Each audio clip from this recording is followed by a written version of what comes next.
नमस्कार दोस्तों, एक बार फिर स्वागत है आपका हमारे YouTube channel Marco dark night पर, जहां रूह कंपा देने वाली कहानियों का सिलसिला जारी है। आज जो कहानी मैं आपके लिए लाया हूं वो इतनी खौफनाक है कि इसे सुनकर आपकी रातों की नींद उड़ जाएगी। यह कहानी है एक ट्रक ड्राइवर की, जिसका नाम है कैलाश। कैलाश पहाड़ों के उन रास्तों पर सालों से ट्रक चलाता आ रहा है जहां हर मोड़ पर मौत घात लगाए बैठी होती है। दोस्तों, आपने पहाड़ों की खूबसूरती के बारे में तो बहुत सुना होगा, लेकिन आज मैं आपको उन्हीं पहाड़ों का एक ऐसा डरावना सच बताने वाला हूं जिसे जानकर आपके रोंगटे खड़े हो जाएंगे। तो चलिए, बिना किसी देरी के कैलाश की जुबानी उसी के शब्दों में सुनते हैं ये रोंगटे खड़े कर देने वाली दास्तान, कैलाश की दास्तान। मेरा नाम कैलाश है और मैं पिछले 25 सालों से ट्रक चला रहा हूं। इन 25 सालों में मैंने अनगिनत रास्ते देखे हैं। बर्फीले पहाड़, घने जंगल, सुनसान रेगिस्तान, हर तरह की सड़क पर मेरा ट्रक दौड़ा है। लेकिन इन सब रास्तों में मुझे सबसे ज्यादा डर पहाड़ों की सड़कों से लगता है, खासकर रात के वक्त, क्योंकि पहाड़ों में रात सिर्फ अंधेरा नहीं लाती, वो अपने साथ कुछ ऐसी चीजें भी लाती है जो आम इंसान की समझ से परे होती हैं। लोग कहते हैं कि पहाड़ी रास्ते खतरनाक होते हैं, भूस्खलन का डर रहता है, मोड़ पर गाड़ी फिसल सकती है। लेकिन मैं आपको बता दूं, असली डर इन सब से कहीं ज्यादा भयानक है। वो डर जो आंखों से दिखाई नहीं देता लेकिन महसूस जरूर होता है।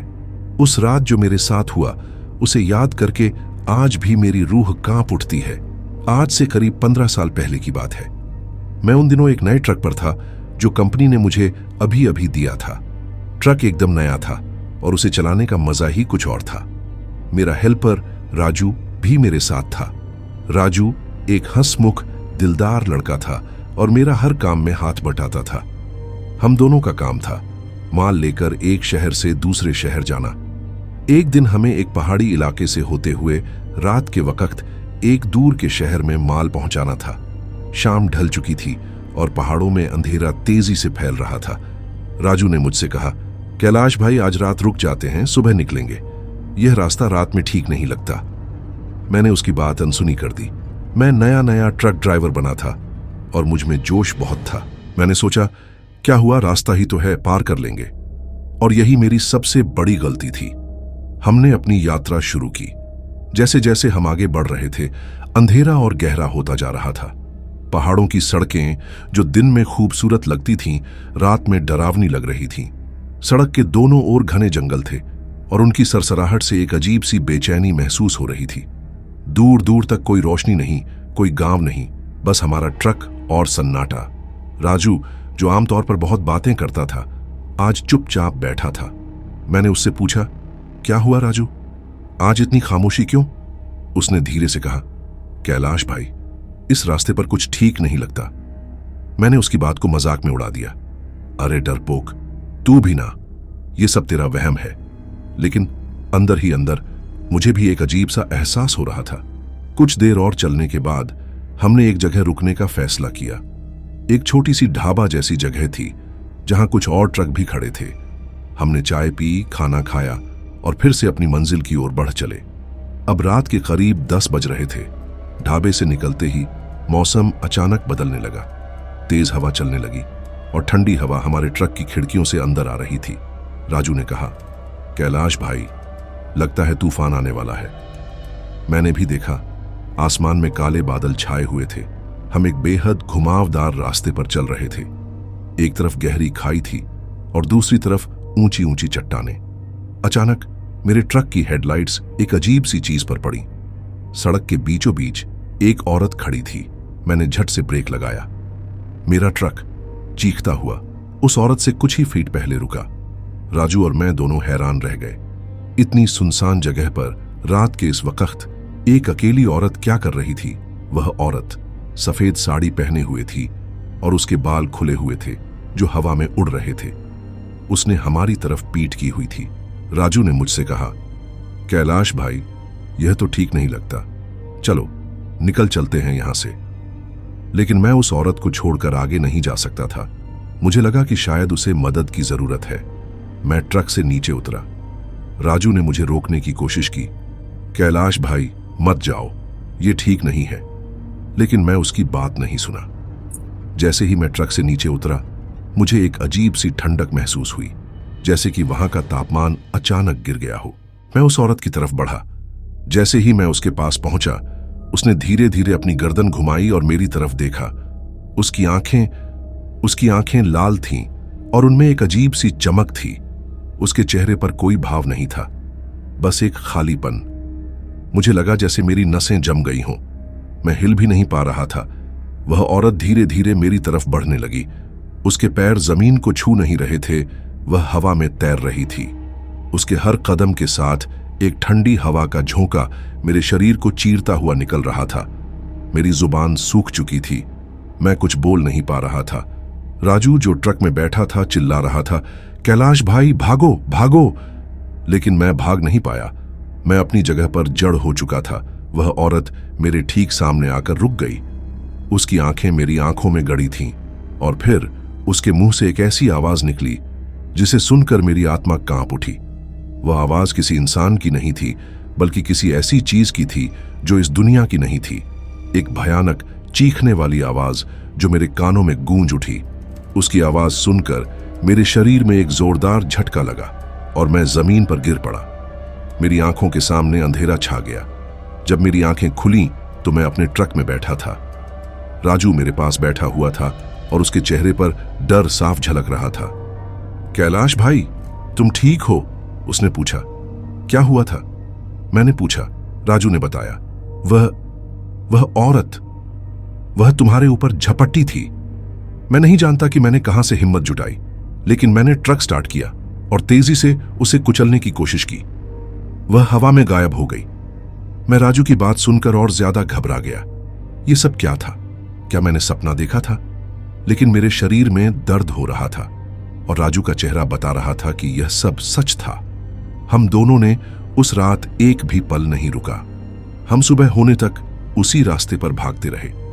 जब सूरज की पहली किरण पहाड़ों पर पड़ी, तब जाकर हमारी जान में जान आई। हमने कभी किसी को इस घटना के बारे में नहीं बताया। कौन यकीन करता हमारी बात पर? लोग हमें पागल समझते। लेकिन उस रात के बाद मैंने कभी रात में पहाड़ों में ट्रक नहीं चलाया। मैं हमेशा राजू की बात मानता हूं। आज भी जब मैं रात के वक्त किसी सुनसान रास्ते से गुजरता हूं, तो मुझे उस औरत की लाल आंखें याद आ जाती हैं और उस भयानक चीखने वाली आवाज की गूंज मेरे कानों में आज भी ताजा है। दोस्तों, पहाड़ों की खूबसूरती के पीछे कुछ ऐसे गहरे राज छिपे हैं जो आम इंसान की कल्पना से परे हैं। कैलाश की यह कहानी हमें बताती है कि प्रकृति सिर्फ सुंदर नहीं, बल्कि रहस्यमयी और कभी-कभी खौफनाक भी हो सकती है। तो दोस्तों, कैसी लगी आपको कैलाश की यह दास्तान? यह सिर्फ एक कहानी नहीं, ये एक ऐसे अनुभव का सार है जिसने कैलाश के जीवन को हमेशा के लिए बदल दिया। उस रात के बाद कैलाश कभी वैसा नहीं रहा जैसा वह पहले था। वह हंसमुख, बेफिक्र ड्राइवर जो हर चुनौती को एक रोमांच समझता था, अब हर रात से पहले एक अजीब सी बेचैनी महसूस करता है। आज भी जब वह अपने ट्रक का स्टीयरिंग संभालता है, तो उसके हाथों में एक हल्की सी कंपकंपी आ जाती है, भले ही धूप खिली हो और सड़क साफ हो। रात का अंधेरा अब उसके लिए सिर्फ रोशनी का अभाव नहीं है, बल्कि एक ऐसा परछाई है जिसमें अनकहे डर छुपे हैं। उसने रात में पहाड़ी रास्तों पर ट्रक चलाना तो छोड़ दिया, लेकिन उस रात की यादें उसका पीछा नहीं छोड़ती। कई बार राजू ने उसे समझाने की कोशिश की कि शायद वह सब एक बुरा सपना था, या शायद थकान और तनाव के कारण उसे वहम हो गया था। लेकिन कैलाश अपनी आंखों देखी घटना को कैसे नकारता? उस औरत की लाल आंखें, उसकी भयानक चीख और वह ठंडी हवा का झोंका जो उसकी रूह तक को जमा गया था, यह सब उसके जहन में इस कदर बस गया है कि चाहकर भी वह इसे मिटा नहीं पाता। वह अब भी पहाड़ों में जाता है, लेकिन सिर्फ दिन के उजाले में, और हर बार जब उसका ट्रक किसी घुमावदार पहाड़ी रास्ते से गुजरता है, तो उसकी नजरें सड़क के किनारे दूर जंगलों में कुछ ढूंढती रहती हैं। वह जानता है कि वह उसे दोबारा नहीं देखेगा, लेकिन फिर भी एक अनजाना डर उसके मन में बैठा रहता है। उसे अब भी उस सुनसान सड़क के बीचों बीच खड़ी उस परछाई का अंदेशा रहता है, और यह डर उसके साथ हमेशा रहेगा। कैलाश ने बताया कि उस घटना के बाद उसने अपने जीवन के मायने ही बदल दिए।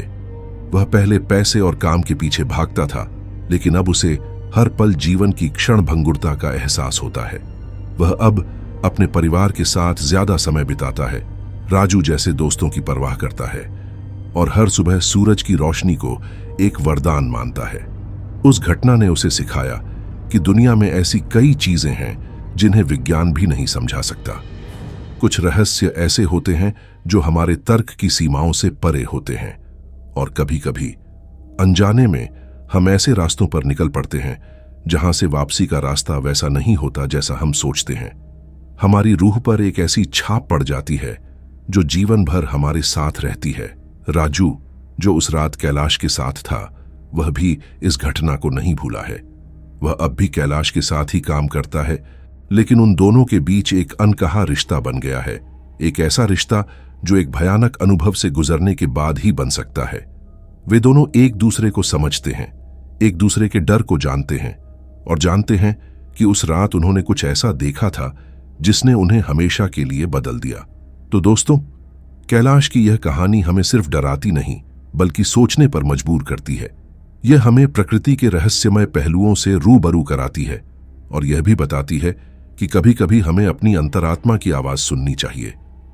अगर उस दिन कैलाश ने राजू की बात मान ली होती और रात में पहाड़ी रास्ते पर नहीं निकला होता, तो शायद उसके जीवन में वह भयानक मोड़ नहीं आता। लेकिन जैसा कि कहते हैं, जो होना होता है वह होकर ही रहता है। यह कहानी एक चेतावनी भी है उन लोगों के लिए जो रोमांच की तलाश में अनजाने रास्तों पर निकल पड़ते हैं या रात के अंधेरे को सिर्फ एक अवसर समझते हैं। कभी-कभी अंधेरा अपने साथ कुछ ऐसी चीजें भी लाता है जिनसे टकराना हमारी कल्पना से भी परे होता है। तो दोस्तों, कैसी लगी आपको कैलाश की यह विस्तृत और रूह कंपा देने वाली दास्तान? मुझे कमेंट करके जरूर बताइएगा। आपके विचार हमारे लिए बहुत महत्वपूर्ण हैं। और हां, अगर आपने अभी तक हमारे YouTube channel Marco dark night को सब्सक्राइब नहीं किया है तो अभी कर लें, ताकि आप हमारी मार्को डार्क नाइट फैमिली का हिस्सा बन सकें और ऐसी ही रूह कंपा देने वाली कहानियों का मजा ले सकें। आपकी एक लाइक और एक कमेंट हमें और भी बेहतरीन कहानियां लाने का हौसला देती है। अगली बार फिर मिलेंगे एक नई खौफनाक कहानी के साथ। तब तक अपना ख्याल रखिएगा और अंधेरे से जरा संभल कर रहिएगा। धन्यवाद और शुभ रात्रि।